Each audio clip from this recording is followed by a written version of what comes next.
From Rigby's elaborate schemes to avoid doing any actual work to CJ's jealousy literally turning her into destructive storms, there are lots of deadly sins hiding beneath the surface in regular show. In this video, we're going to be discussing the 7 deadly sins as regular show characters. Rigby's deadly sin is sloth, and 2 episodes prove it perfectly. This raccoon has turned avoiding work into an art form, treating responsibility like it's a curse, and turning every job into an obstacle course of excuses that always end up causing way more problems than just doing the job would have in the first place. Working as a groundskeeper at the park, Rigby spends most of his time finding creative ways to dodge responsibilities. He was even too lazy to fill out his own job application, forcing Mordecai to vouch for him just to get hired. I mean, you're lazy.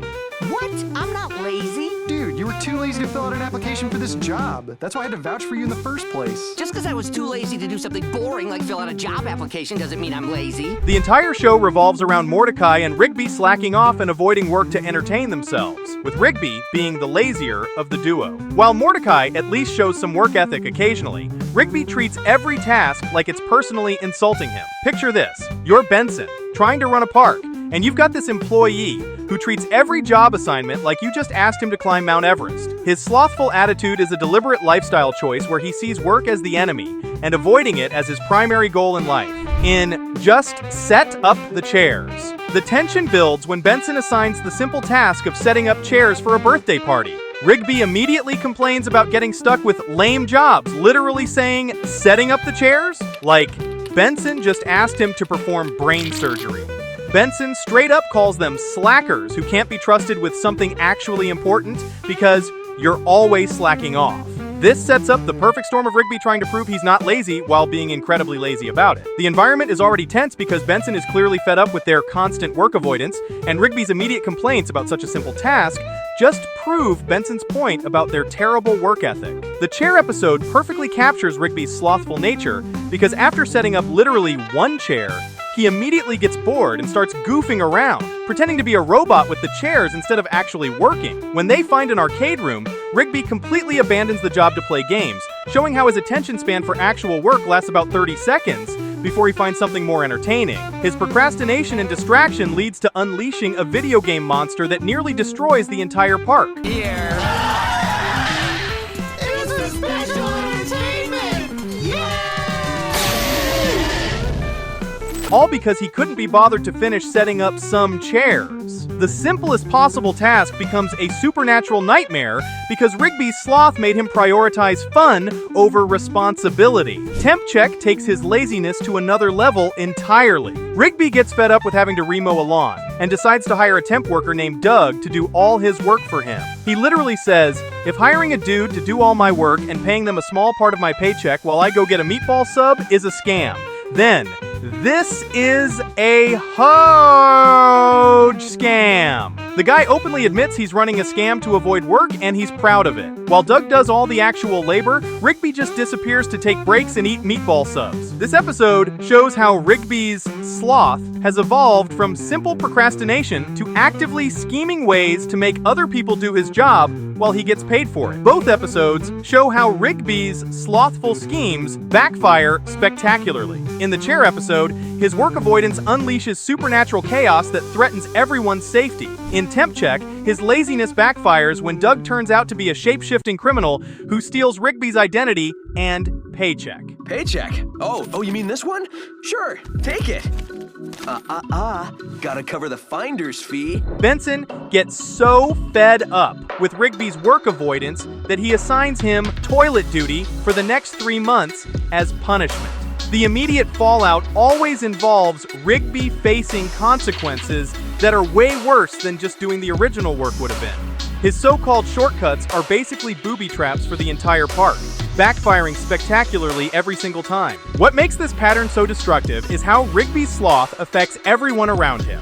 His irresponsible and lazy nature is what usually drives Benson's anger toward the duo, making him more of a target for Benson's wrath than even Mordecai. His schemes drag down his best friend, his boss, and the entire park operation.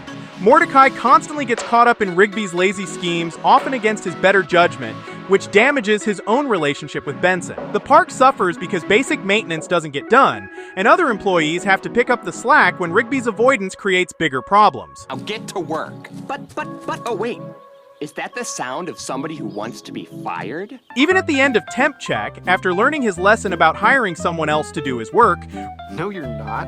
Yeah, I got a meatball sub I gotta eat. Rigby tries to convince Mordecai to make an easy $10 by doing his toilet duty punishment, showing he never really learns. This demonstrates how deeply ingrained his slothful mindset is. Even after facing serious consequences, his first instinct is still to find someone else to do his work. Rigby represents sloth in its purest form because his laziness is about actively scheming to get out of doing anything productive. He creates elaborate plans to avoid responsibility entirely. Whether it's hiring a temp worker, getting distracted by arcade games, or literally just complaining until someone else does the work, Rigby shows how sloth becomes destructive when it makes everyone else's life harder in the process. He's weaponizing his laziness to make it everyone else's problem. Rigby's laziness creates chaos, but it's Benson's anger that keeps everything from falling apart.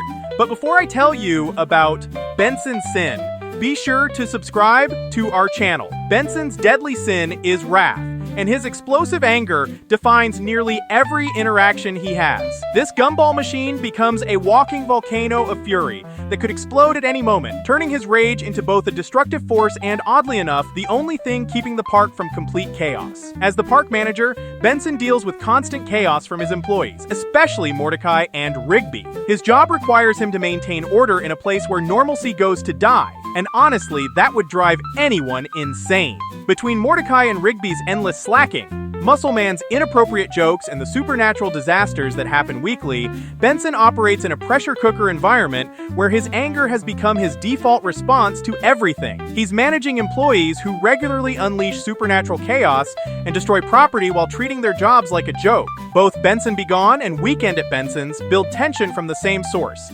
Benson's explosive temper finally reaching its breaking point. In Benson Be Gone, the setup is perfect. Mordecai and Rigby crash Mr. Maillard's limo straight through his office wall while Benson is getting chewed out for their previous shenanigans. You can literally see Benson's face cycle through the stages of rage as he realizes his job is about to disappear because of their incompetence. My car! Sorry, Benson. Remember how I told you I could drive stick? Well, I'm a little rusty. I told you should have let me be the one to park it. Why are they driving my car when I specifically told you to park it? I did, sir, but I delegated it to Mordecai and Rigby.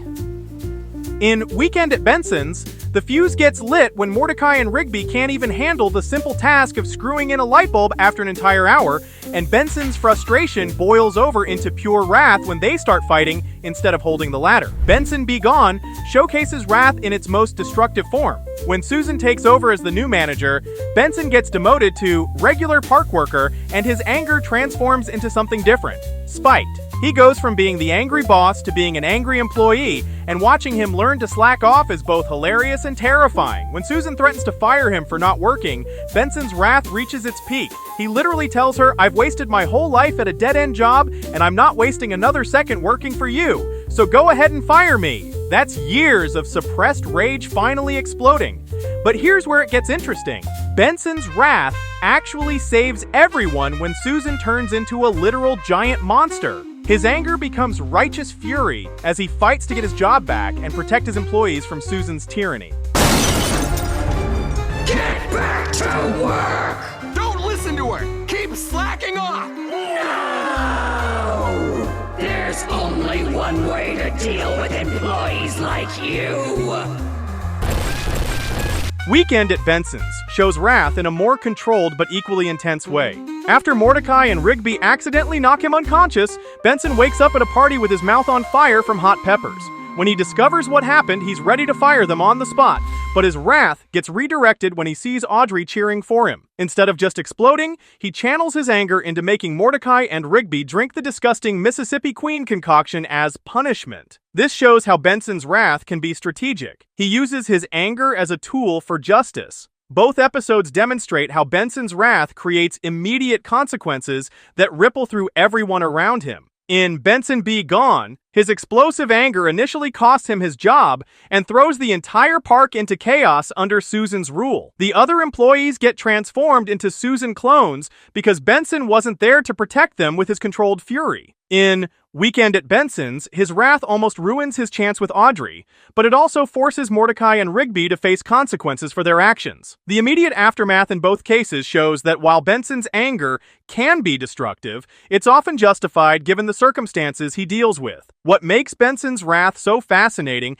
is how it becomes essential to the park's survival. His anger is the only thing keeping complete chaos at bay. Without Benson's explosive reactions, Mordecai and Rigby would destroy everything, and the park would cease to function. His wrath serves as both punishment and deterrent, teaching his employees that actions have consequences. Over time, his anger becomes less about personal frustration and more about protecting the people and place he cares about. Benson represents wrath in its most complex form because his anger comes from a place of genuine care. He's furious because he's watching people he cares about make terrible decisions that hurt themselves and others. His wrath is the flip side of his dedication, and that's what makes it both terrifying and oddly admirable. When Benson's anger finally serves its purpose, like when he defeats Susan or gets Audrey's phone number, it shows that sometimes wrath can be a force for good when it's directed at the right targets. Benson's anger holds the park together, but Mordecai's lust for Margaret tears his life apart. Mordecai's deadly sin is lust,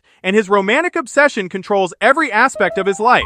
While most people think of lust as just physical desire, Mordecai's version is way more complex. He's got the emotional self-control of a teenager in a perfume commercial, to the point where it destroys relationships, ruins his job performance, and nearly breaks the laws of physics.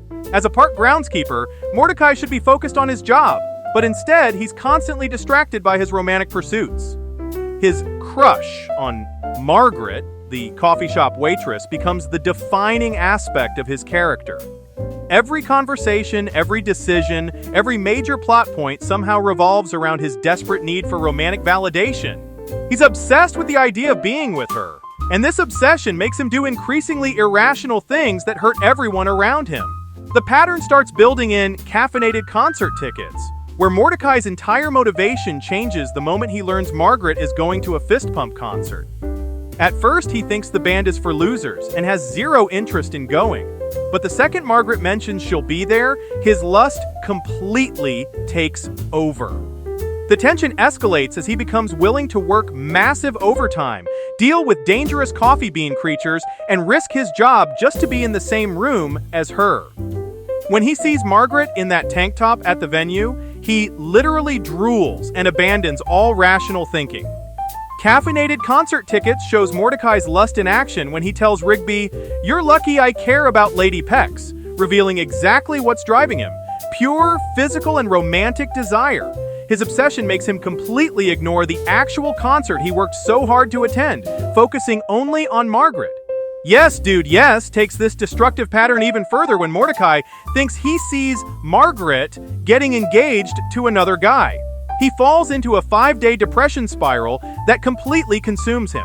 He can't eat, can't work, can't function as a human being because his romantic desires aren't being fulfilled. And he throws himself into online dating, not to find genuine connection, but because he can't stand the thought of Margaret being happy with someone else.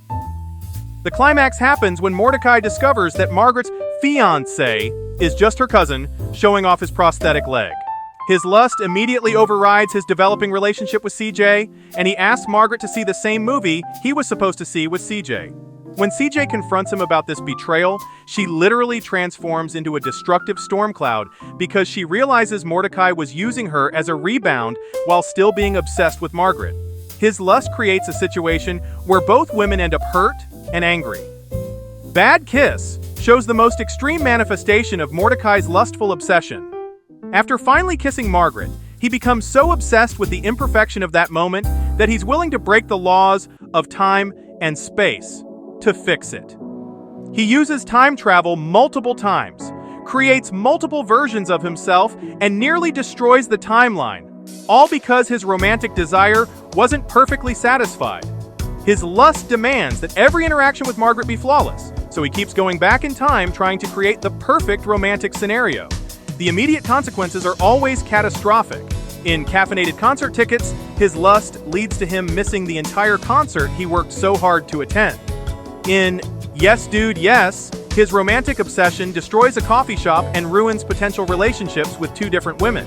In Bad Kiss, His inability to accept an imperfect romantic moment leads to time travel chaos and ultimately results in him getting no kiss at all. Each episode shows how his lustful desires create bigger problems than just accepting reality would have caused. What makes Mordecai's lust so dangerous is how it affects everyone around him. Rigby constantly has to deal with Mordecai's romantic drama and help clean up the messes his friends' obsessions create. CJ gets emotionally manipulated and used as a rebound. Margaret gets put on an impossible pedestal where she can't just be a normal person. She has to be Mordecai's perfect romantic fantasy. His co-workers have to watch him become completely useless whenever his love life hits a bump. Mordecai's lust creates a pattern where he can never just enjoy relationships for what they are. He's always desperate for more, always pushing for some idealized romantic scenario that doesn't exist in real life. His obsession with Margaret prevents him from appreciating what he has with CJ. And later, his inability to choose between them ruins both relationships entirely.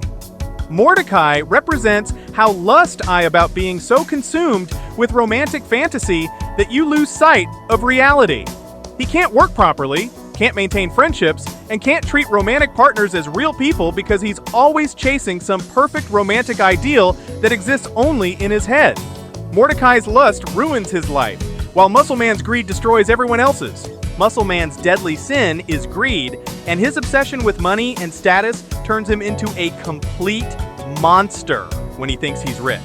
This guy represents greed in its purest form, the desperate hunger for more money, more attention, and more recognition than everyone else around him, even if it means destroying everything in his path.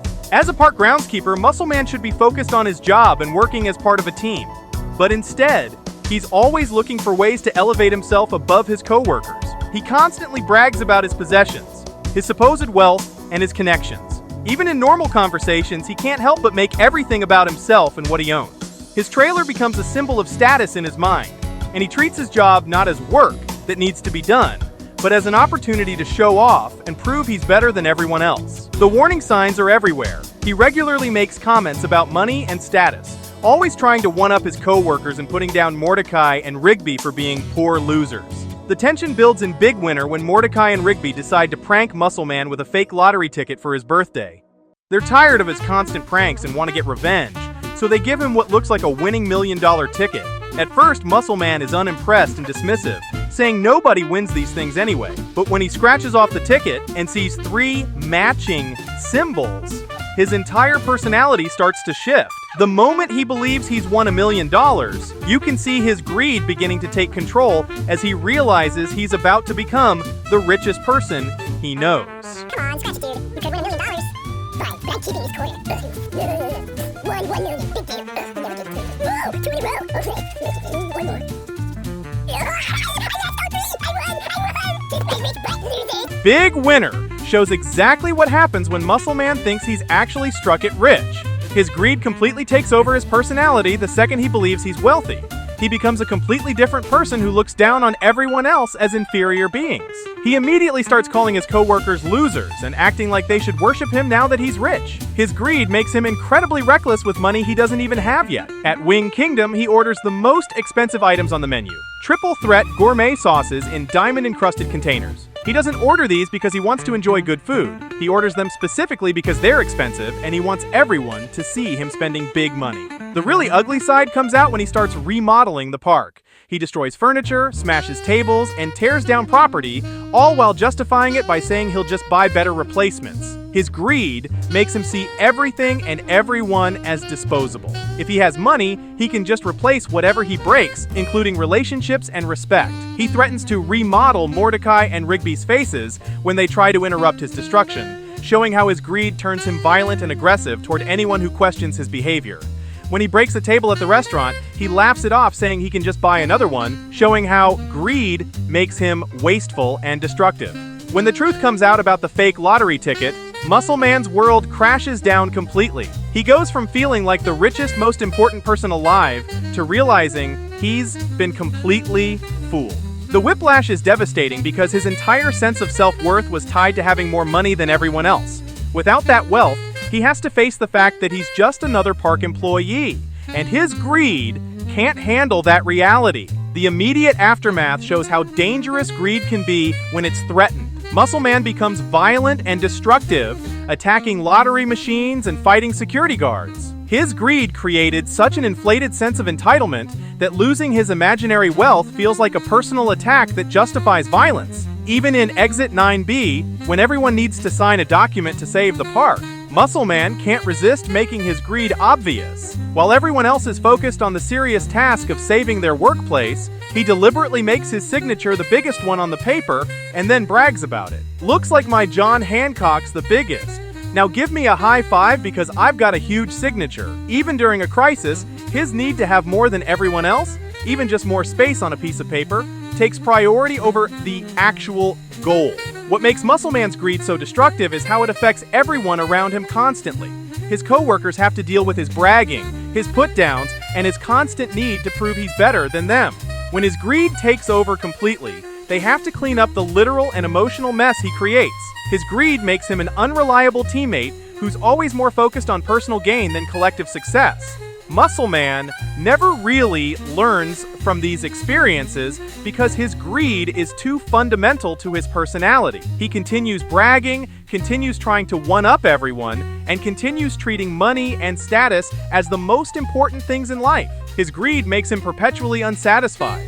No matter what he actually has, he always needs more to feel superior to others, creating a cycle of selfishness that destroys relationships and turns him into someone willing to hurt others just to feel wealthy. Muscleman's greed drives him to ruin everything for the sake of status, while Skip's pride pushes him to destroy everything just to protect his ego. Skip's deadly sin is pride, and Over the Top proves it perfectly. This episode shows how his centuries of being the strongest person around created such dangerous pride that when it gets challenged, he literally commits murder to protect his reputation.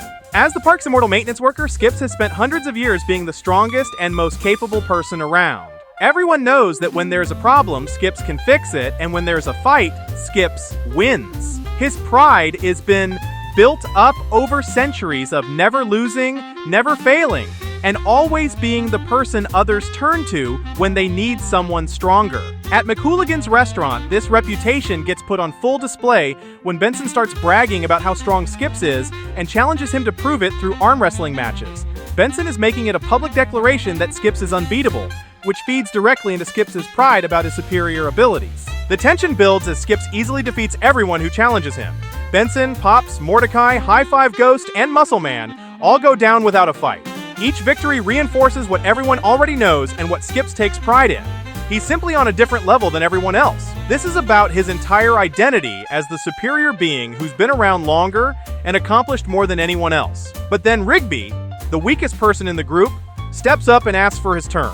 Everyone laughs because the idea of Rigby beating Skip's is absolutely ridiculous. Even Skip's agrees to humor him because he's so confident in his superiority that he doesn't see Rigby as a real threat. The main event happens when Rigby completely destroys Skip's at arm wrestling. Not just once, but twice. The first victory shocks everyone, but when Skip's demands a rematch claiming he wasn't ready, Rigby beats him again even easier. Skip's pride takes a massive hit because his core identity, being the strongest, just got publicly demolished by the person everyone considers the weakest. This is having his entire sense of self-worth shattered in front of all his friends.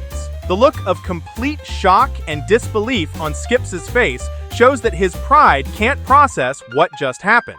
Everyone leaves congratulating Rigby, while Skip sits alone at the table, his centuries-old reputation destroyed in minutes. Immediately after this humiliation, Skip's wounded pride takes over completely. The next day, when Pops tries to comfort him, Skip's can't accept that maybe he just had a bad day, or that Rigby got lucky. His pride demands that he prove this was a fluke, that his superiority is still intact. He becomes obsessed with getting revenge and proving he's still the strongest. When Rigby refuses to give him a rematch and continues mocking him about losing, Skip's pride explodes into violence. He destroys Mordecai and Rigby's gaming console and throws it at the wall, showing how his need to maintain his superior status overrides basic respect for other people's property. When that doesn't work, Skip's pride drives him to even more desperate measures. He ransacks Mordecai and Rigby's room, going through their personal belongings looking for evidence of how Rigby could have beaten him. His pride makes him see this as a personal attack rather than just a game, and he's willing to violate their privacy to find proof that his superiority wasn't genuinely challenged. This shows how pride can make someone completely lose perspective. Skips is treating a casual arm wrestling match like it's a conspiracy against his entire identity. The consequences show how deadly pride can be when it's threatened. When Mordecai reveals that Rigby was using a cheating device called Playco Armboy, most people would be relieved to know they weren't actually beaten fairly. But Skip's pride turns this revelation into justification for violent revenge. Instead of being satisfied that his strength wasn't genuinely surpassed, he becomes furious that Rigby made him look weak and stupid in front of everyone. His pride demands complete domination to restore his reputation.